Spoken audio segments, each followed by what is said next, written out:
Bugun sizlar bilan devichka xollar o'zim yaxshi ko'rgan eng mazali nonushta retsepti bilan bo'lishmoqchiman. Idishimizga 2 dona tuxumni chaqib, ustidan yarim piyola sut quyib, 2 osh qoshiq undan solamizda yaxshilab aralashtirib olamiz. Ketidan mayda to'g'ralgan kolbasa, ko'k piyoz, pomidoridan solib, tabga ko'ra tuz hamda murchdan ham qo'shib, yaxshilab aralashtirib, 1 osh qoshiq sariyog' solib, yaxshi qizdirilgan tovamizga tekis qilib quyib chiqamiz.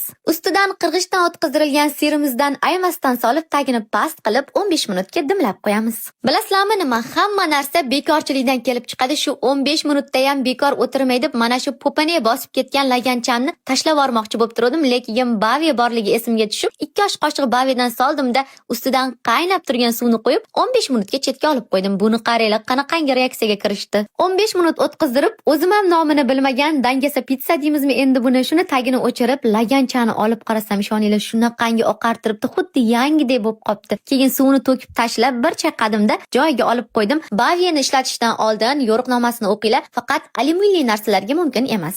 Ertalabda ishtahani ochadigan ham barakali va mazali nonushtamiz ham tayyor. Bolalaringiz ham rad etmasdan mazza qilib yeyishib oladi. Bir marta bo'lsa ham albatta tayyorlab ko'ring. Sizga va oila a'zolaringizga yoqishligi aniq. Ana endi baho beringlar-chi. Yoqsa kommentariyaga 5, yoqmasa 2 qo'yib ketaverasizlar. Xafa bo'lish yo'q. Aytgancha tez-tez ko'rishib turishlik uchun yurakchani qizartirib, obuna bo'lib qo'yishni unutmanglar. Bundan da ajoyib retseptlar hamda qiziqarli videolar hali oldinda.